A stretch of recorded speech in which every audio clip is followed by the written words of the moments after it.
Tidak ada nama Ubaidillah di abad itu yang ditulis oleh ulama. Kenapa kita bisa mengatakan dia ahistoris? Karena di dalam sumber-sumber Ba'lawi dikatakan bahwa Ubaidillah ini ulama besar, seorang mujtahid mutlak, seorang ulama yang dikenal dan banyak muridnya.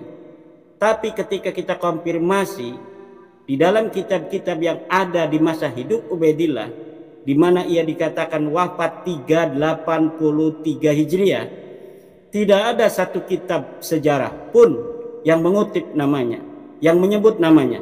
Di dalam kitab-kitab fikih, kalau dia mujtahid mutlak, tidak ada satu kitab fikih pun yang mengutip pendapatnya. Tidak ada satu lembar pun fatwa-fatwanya. Tidak ada berita tentangnya yang ada di kitab-kitab, baik disebutkan dia seorang mujtahid ataukah bukan, dengan sebuah nama Ubaidillah bin Ahmad. Tidak ada sama sekali. Sampai dia ditemukan atau dimunculkan oleh seorang yang bernama Ali bin Abu Bakar As-Sakran di abad ke-9 Hijriah, 895 Hijriah. Assalamualaikum warahmatullahi wabarakatuh. Sedulur sebangsa dan setanah air, jumpa lagi di channel Jagat Lukbitu. Semoga dalam keadaan sehat, tak kurang satu apa, rahmah barokah salam Allah curahkan untuk kita semuanya.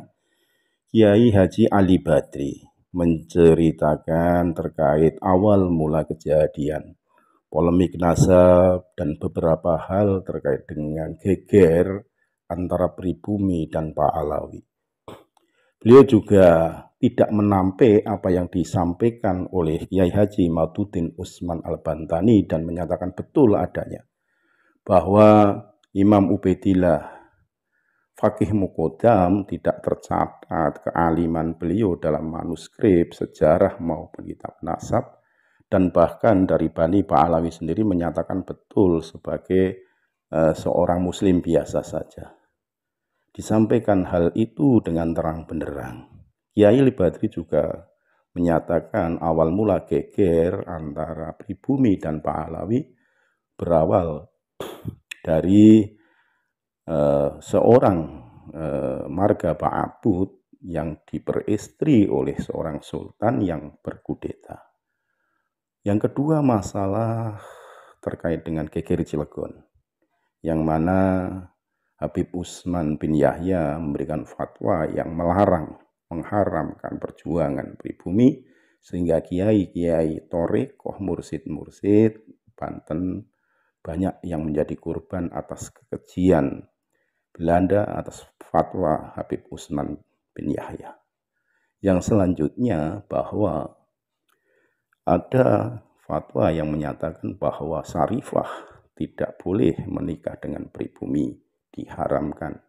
Juga mengenai Wali Songo tidak punya keturunan di bumi Nusantara ini, sehingga polemik itu berkepanjangan dan banyak sekali hal yang disampaikan oleh Kiai Ali Badri terkait apa yang ditulis oleh Kiai Maduddin. Beliau mensohehkan tersebut. Lebih jelasnya mari kita simak bagaimana pernyataan Kiai Ali Badri terkait polemik nasab Pak Alawi saat ini. Segala lagi mohon maaf yang karena apa mati Nusantara milik kita.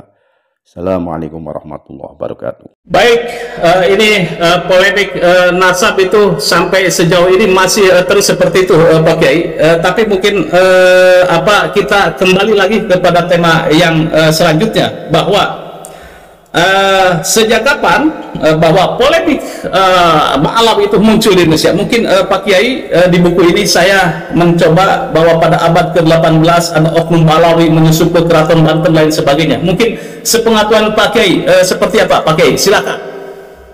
Baik, sebelum selanjutnya saya ingin mengomentari sedikit tentang apa yang disampaikan oleh Kiai Imad tadi, bahwa yang dijelaskan oleh Kiai Imad itu adalah soal histori, ya, soal sejarah, bahwa kalau memang Pak Alawi mengklaim sebagaimana yang sering kita dengar, misalnya leluhur Pak Alawi mulai dari Faqih Muqaddam hingga ke atas semua adalah mujtahid mutlak, itu memang benar apa yang dikatakan Kiai Imad, bahwa secara histori Habib Ubaidillah memang tidak terdapat dalam kitab-kitab sejarah, sehingga kalau beliau bilang bahwa Habib Ubaidillah bukan tokoh historis, betul, artinya itu tidak berlebihan. Bahkan bukan Kiai Imad saja yang mengatakan begitu. Jauh sebelum beliau ada Habib Abdurrahman bin Ubaidillah Saqaf, beliau mufti Hadramaut.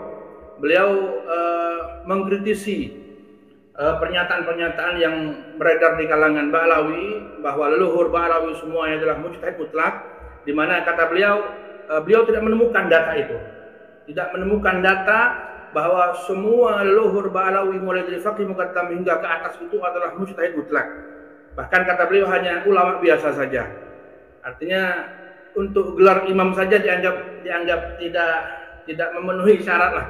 Karena setidak-tidaknya kalau udah dikenal imam kan ketahuan siapa saja muridnya gitu kan, itu masuk beliau. Artinya bahwa Ubaidillah itu adalah tokoh, bukan tokoh historis, itu betul. Karena memang tidak ada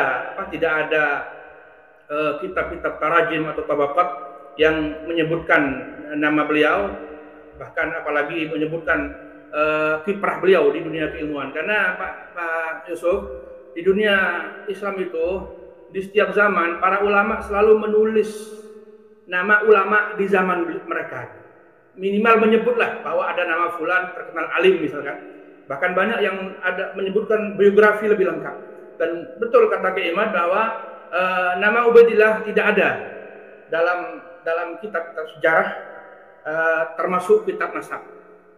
Itu yang saya ingin komentari terkait itu. Dan ini bukan bicara soal nasab. Dan yang saya sebutkan tadi bahwa Ba'alawi melahirkan ulama besar itu adalah setelah Faqih Muqaddam. Artinya setelah Faqih Muqaddam kemudian hingga saat ini Ba'alawi banyak melahirkan ulama besar.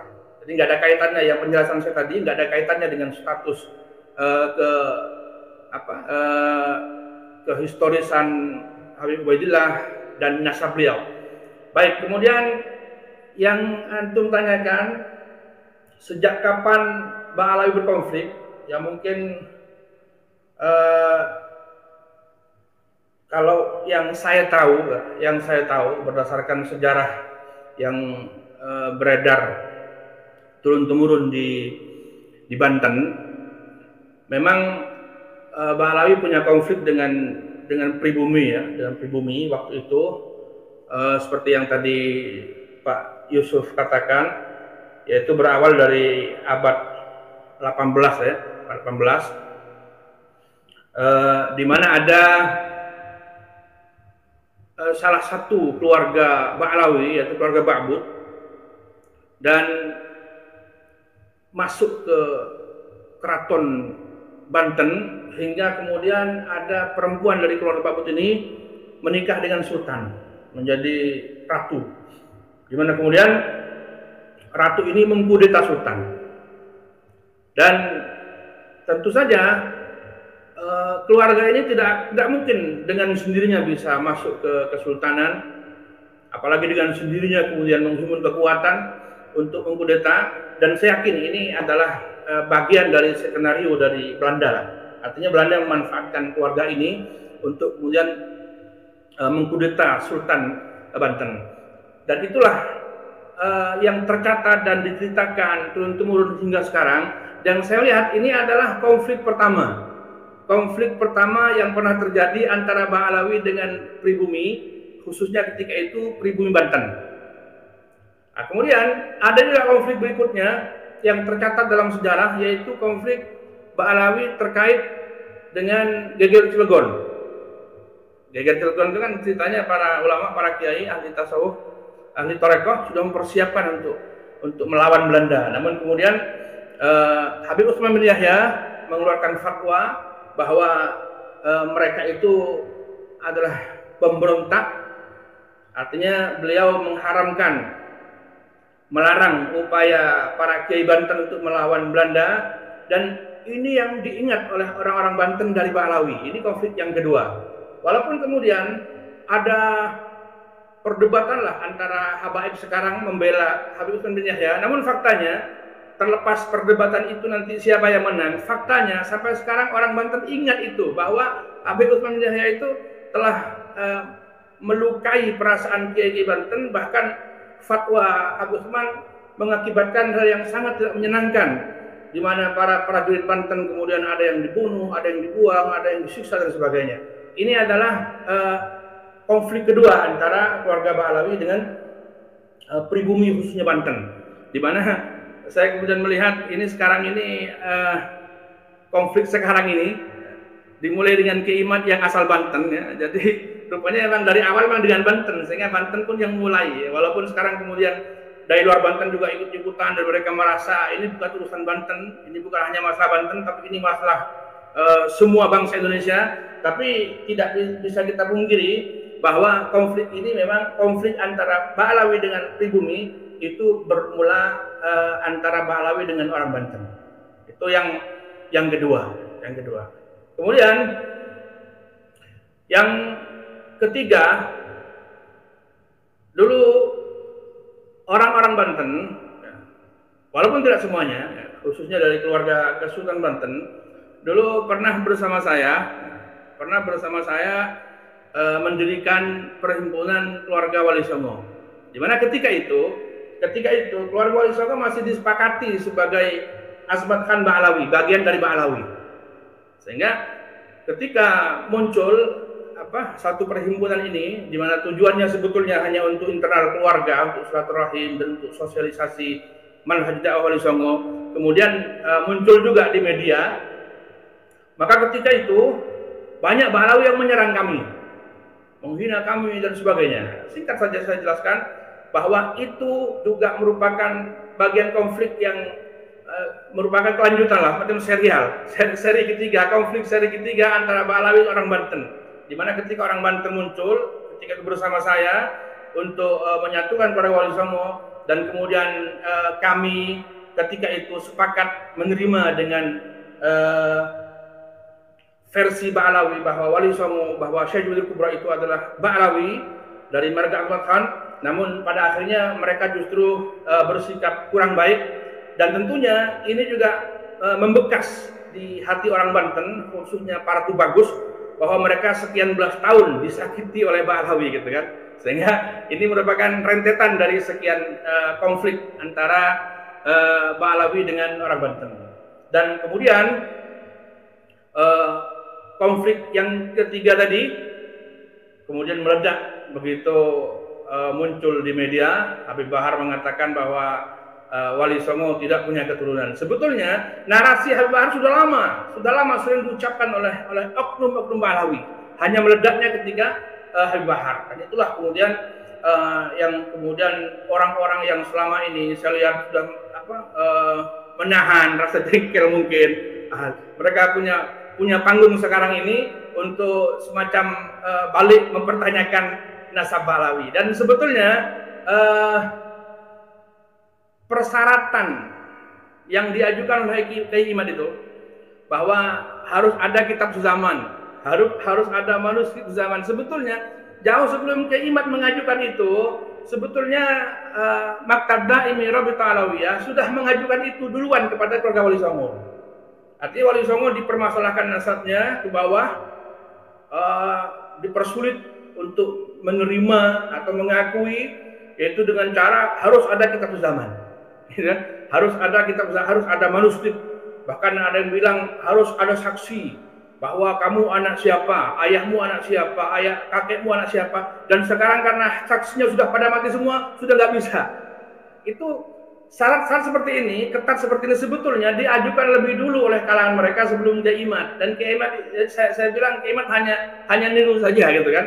Ketika kemudian Kiai Imad memberikan persyaratan yang sama kepada keluarga Ba'alawi terkait nasab mereka. Jadi saya rasa konflik ini serial apabila dikaitkan dengan orang Banten, bahwa sejak lama memang orang-orang Banten menyimpan rasa agak nyaman dengan Ba'alawi sejak kudeta Sultan Banten oleh keluarga Pak Bud itu. Demikian Pak Yusuf.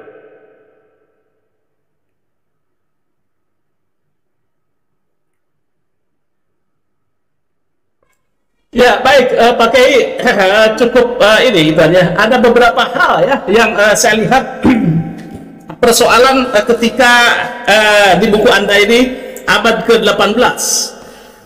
Sebetulnya tidak itu saja, tetapi fatwa tentang Said Usman yang ordonasi perkawinan, di mana disitulah sebetulnya saya membaca buku Anda ini bagaimana konflik akhirnya, konflik RA ya, Rabito Alawiyah. Dan yang menarik dari buku Anda ini dikatakan bahwa Rabito Alawiyah sebetulnya tadinya adalah perkumpulan para imigran Yaman. Kemudian di dalamnya ada kelompok Sayyid, ada kelompok non Sayyid. Kemudian berkonfliklah mereka, dan kemudian dari situ menjadi sebuah geger seperti itu. Mungkin ini bisa diperjelas kepada netizen, seperti apa ini sejarah yang bisa Anda ungkap. Silakan Pak Kiai. Baik Pak Yusuf, sebetulnya itu konflik antara Ba'alawi dengan sesama imigran non Ba'alawi sebetulnya. Cuman karena emang mereka bikin keributan dan mengganggu pribumi juga ketika itu, sehingga sebetulnya kalau mau dimasukkan ini juga bagian dari episode itu gitu. Artinya ini adalah episode kesekian lah kalau emang itu mau dimasukkan, karena emang walaupun mereka berantem sama imigran, tapi kericuhan itu sangat-sangat mengganggu bagi pribumi ketika itu. Jadi itu banyak terkait dengan migrasi ya, migrasi Ba'alawi ke Indonesia. Kalau ditanya sejak kapan misalnya Ba'alawi itu bermigrasi atau hijrah atau datang ke Indonesia, maka bagi orang yang meyakini bahwa Wali Songo itu Ba'alawi, ya, sekali lagi, bagi orang yang meyakini bahwa Wali Songo adalah Ba'alawi, tentunya Ba'alawi pertama yang masuk ke Indonesia adalah Wali Songo. Dan dengan sejarah mereka yang gemilang, sejarah mereka yang sangat mengagumkan tentunya. Namun kemudian Wali Songo membaur dengan pribumi, sehingga betul-betul sulit dibedakan antara mana keturunan Wali Songo dan mana yang bukan. Karena bahasa, tradisi, budaya dan semuanya betul-betul menyatu, gitu kan? Baru kemudian, maaf, ini sekali lagi bagi orang yang mempercayai bahwa Wali Songo Ba'alawi, tentunya mereka akan bilang pertama kali Ba'alawi masuk Indonesia adalah Wali Songo. Baik, kemudian setelah Wali Songo, Ba'alawi dari Yaman banyak juga yang datang ke Indonesia di awal abad 17, di awal abad 18 misalnya. Dan di awal-awal itu kebanyakan Ba'alawi yang datang ke Indonesia itu memang kalau nggak pendakwah ya saudagar, pedagang. Karena kan ketika itu tidak mudah, jauh-jauh dari Yaman datang ke Jawa tidak mudah.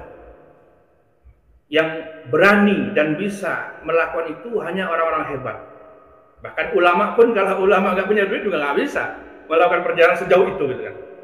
Sehingga Ba'alawi yang datang di awal abad 18 itu kebanyakan ulama dan pedagang, intelektual itu kan. Nah baru kemudian Ba'alawi yang datang dengan besar-besaran itu memang faktanya ditulis dalam sejarah kedatangan mereka itu untuk bekerja.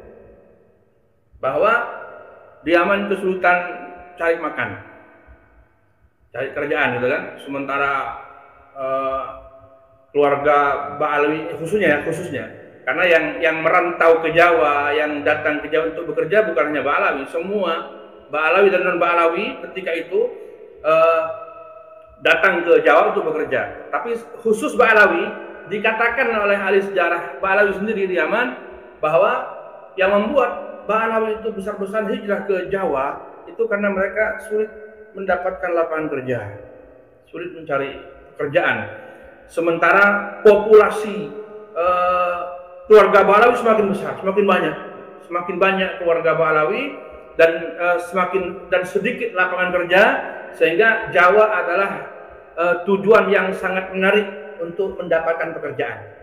Sehingga ketika banyak Ba'alawi dan non Ba'alawi dari Yaman hijrah ke Indonesia, tentunya sebagai imigran di mana-mana kan orang kalau sudah hijrah atau bermigrasi ke sebuah negara, pasti mereka berhimpun. Pasti mereka bikin perhimpunan atau paguyuban. Nah, Rabithah Alawiyah itu sebetulnya adalah paguyuban imigran Yaman ketika itu. Dan berdirinya itu jelas sebelum Al-Irsyad. Makanya saya mengkritik dalam buku saya bahwa ketika sejarah Ba'alawi yang sekarang ini mencatat bahwa Rabithah Alawiyah berdiri pada tahun 1928, itu menurut saya tidak benar. Karena Rabithah Alawiyah itu didirikan untuk paguyuban semua imigran Yaman, baik Ba'alawi maupun non-Ba'alawi. Sehingga lembaga ini, paguyuban ini sempat dikritik oleh banyak Habib di Yaman. Di antaranya termasuk Habib Abdurrahman bin Ubaidillah Al-Saqaf, Mufti Hadramaut. Beliau mengkritik, kalau ini adalah paguyuban untuk bersama, untuk semua imigran Yaman, kenapa kok pakai nama Alawiyah? Nah, jadi Habib Yaman sudah keberatan dengan nama Alawiyahnya ini.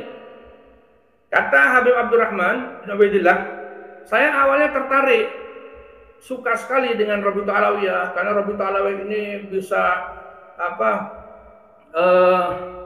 menghimpun semua keluarga dari Yaman, dari Hadramaut, dan bisa membantu semua pekerja asal Hadramaut di Jawa ini sehingga sejahtera. Kata beliau, sampai-sampai orang Hadramaut itu banyak berharap dari Rabithah Alawiyah, ya. Orang-orang Hadramaut, baik Ba'alawi maupun non-Ba'alawi, banyak berharap dari Rabithah Alawiyah lebih banyak daripada mereka berharap pada Imam Mahdi, katanya. Artinya nanti di akhir zaman kita kan ketika terdesak berharap pada Imam Mahdi. Kata Habib Abdurrahman, seolah-olah harapan mereka kepada Rabithah Alawiyah itu lebih besar kepada orang di akhir zaman nanti berharap kepada Mahdi, gitu. Artinya Rabithah Alawiyah begitu berperanan di dalam mensejahterakan orang-orang Hadramaut, baik di tempat migrasi mereka atau di Jawa ini, ataupun di kampung halaman mereka di Hadramaut. Namun kata beliau, saya keberatan dengan beberapa poin-poin kanun yang dibuat dalam Rabithah Alawiyah. Di antaranya keberatan dengan nama Rabithah Alawiyah. Mestinya jangan pakai nama Alawiyah kalau untuk paguyuban bersama. Ini dinyatakan oleh Habib Abdurrahman bin Ubaidillah. Dan Habib Abdurrahman bin Ubaidillah itu datang ke Jawa pada tahun 1916.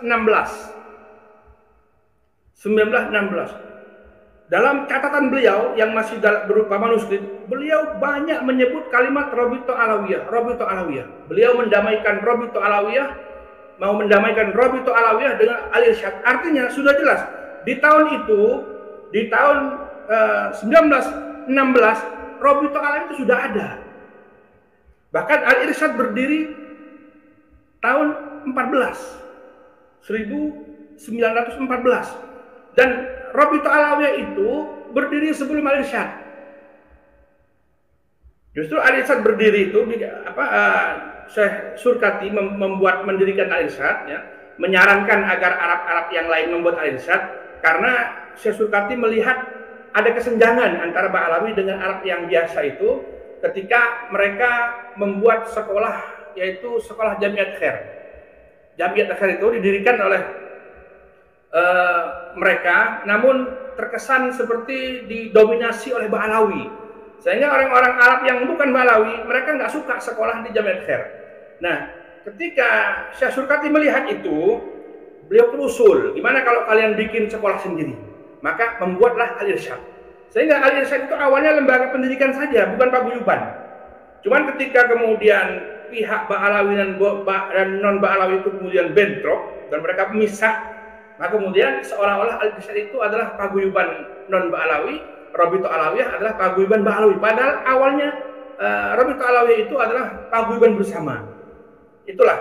Jadi Rabithah Alawiyah itu aslinya adalah paguyuban bersama bagi semua imigran Yaman, baik Ba'alawi maupun non-Ba'alawi. Dan kepengurusannya pun dari awal banyak juga yang non-Ba'alawi, termasuk donaturnya banyak yang non-Ba'alawi. Sehingga ketika Robito Alawi bentrok, ketika Ba'alawi bentrok dengan orang-orang non Ba'alawi terkait tadi masalah kafah itu, maka dari Ba'alawi yang baik-baik pun kemudian marah. Termasuk ada dari keluarga Al-Kaf yang selama ini menjadi donatur terbesar di Robito Alawiyah, langsung mencabut donasinya, langsung berhenti tidak memberikan donasi. Dan mungkin perlu diperjelas juga bentroknya kenapa gitu kan. Nah, jadi bentroknya begini, sebetulnya sejak lama Ba'alawi Indonesia itu ketika berhijrah, bermigrasi ke Indonesia, mereka sering ngomong soal kafaah, bahwa kalau bukan Sayyid tidak layak menikahi Syarifah itu kan ya. Nah, tentunya hal-hal yang seperti ini sering diucapkan bikin nggak nyaman perasaan yang non Ba'alawi gitu kan, tersinggung lah gitu kan. Mereka mungkin simpan perasaan itu hingga akhirnya pada tahun 1906 di Singapura itu ada satu kejadian, yaitu ada seorang Syarifah Ba'alawi, ya, wanita Ba'alawi menikah dengan orang India, dan kemudian ada seorang habib di sana berfatwa nikahnya nggak sah. Nah, itulah kemudian mungkin yang sejak lama disimpan itu meledak di situ, ya, sehingga kemudian mereka melawan. Yang non Ba'alawi kemudian melawan fatwa itu hingga bentrok, dan kemudian ada satu habib di Singapura minta fatwa ke Yaman, ternyata turun fatwa dari Yaman sah, ya, fatwa dari Yaman sah, dan itu bertentangan dengan fatwa Habib Utsman bin Yahya yang tidak mengesahkan. Nah, itulah kemudian ketika ada fatwa dari Yaman, bahkan sampai 2 fatwa. Yang pertama dari seorang qadhi atau mufti di Siwon, Hadramut. Yang kedua dari Habib Abdurrahman sendiri, yang tadi saya ceritakan itu, Habib Abdurrahman bin Ubaidillah As-Saqaf. Beliau juga mengeluarkan fatwa bahwa sah. Sehingga ketika itu Ba'alawi Indonesia bahkan marah kepada Habib Yaman. Marah kepada Habib Yaman karena Habib Yaman tidak mendukung fatwa yang di Indonesia. Sehingga kemudian karena saking jengkelnya, karena saking nggak sukanya dengan Habib Yaman, Robito Alawiyah tidak mau berguru ke Yaman. Maka Robito Alawiyah mengundang seorang syekh dari Mekah asal Sudan, dia itulah Syekh Ahmad Surkati. Syekh Ahmad Surkati kemudian dibawa ke Indonesia untuk menjadi guru besar di Robito Alawiyah, di guru besar di mana, di Jami' Khair itu kan. Dan ketika Syekh Surkati datang ke Indonesia, begitu disanjung oleh Ba'alawi Indonesia, oleh tokoh-tokoh Robito Alawiyah, begitu disanjung, sampai bukan hanya menyanjung, dibanding-bandingkan dengan ulama di Yaman, menyanjung Syekh Surkati dan menghina ulama Yaman. Robito Alawiyah ketika itu menyanjung Syekh Ahmad Surkati dan merendahkan Habaib Yaman, karena Habaib Yaman tidak mau mendukung fatwa bahwa pernikahan tadi tidak sah. Dan sebetulnya ketika banyak orang-orang Yaman kemudian hijrah ke Indonesia, karena kan begini, jadi awalnya yang datang tidak banyak dari Yaman, datang ke Indonesia, ke Jawa untuk bekerja. Namun ternyata setelah setahun 2 tahun orang-orang yang kerja di Jawa itu kok ngirim duit banyak ke Yaman. Sehingga oleh karena itu Ba'alawi yang di Yaman tertarik untuk ikut juga hijrah ke Indonesia, untuk bekerja di Indonesia. Sehingga berbondong-bondonglah Ba'alawi ke Indonesia, dan ketika itu Habaib Yaman marah. Habib Yaman melarang Ba'alawi untuk datang semuanya ke Indonesia, ke Jawa. Jangan tinggalin Hadramut, jangan tinggalin tanah leluhur kita. Biarlah kita hidup miskin di sini. Jadi mereka marah, nggak suka, bahkan marah ketika banyak Ba'alawi datang ke Indonesia. Jadi sebetulnya Ba'alawi yang datang ke Indonesia ini memang orang-orang yang berbeda dengan Ba'alawi yang di Yaman. Karakternya, memang dari awal memang banyak yang melanggar ya, oleh habib-habib mereka, oleh tokoh-tokoh mereka, oleh sesepuh mereka. Jangan pergi, mereka tetap pergi. Nah, itulah kebanyakan Ba'alawi yang datang berbondong-bondong untuk bekerja ke Jawa itu. Sehingga ya kita nggak kaget kalau kemudian mereka memiliki karakter yang seperti itu. Karena memang yang datang ke Jawa itu orang-orang yang memang dilarang. Melanggar kan, orang yang melanggar sesepuh mereka, melanggar habaib, tetap maksa ke Jawa, dan akhirnya di Jawa ada konflik, ada masalah sehingga memalukan bukan hanya bagi orang Yaman, bukan hanya bagi orang Hadramut, tapi pertikaian mereka ketika itu membuat malu semua bangsa Arab. Sampai ketika bertikai itu mereka ada yang saling bunuh dan berbagai hal keji dilakukan antar mereka, sehingga kemudian kerajaan Saudi berusaha mendamaikan, kerajaan Al-Qatiri Yaman berusaha mendamaikan, dan semuanya gagal. Nah itulah kondisi Ba'alawi ketika itu. Sehingga ketika mereka berantem, mereka bertikai, tentunya kan keributan itu mengganggu pribumi. Pribumi sedang mikir gimana mau berjuang, gimana mau merdeka, sementara Ba'alawi dan non Ba'alawi di sini berantem seperti itu. Nah itulah kalau memang mau dimasukkan bahwa ini adalah episode tersendiri, bahwa Ba'alawi juga pernah bikin jengkel orang-orang pribumi, yaitu ketika Ba'alawi bertikai, berantem dengan orang-orang yang non Ba'alawi ketika itu. Begitu Pak Yusuf.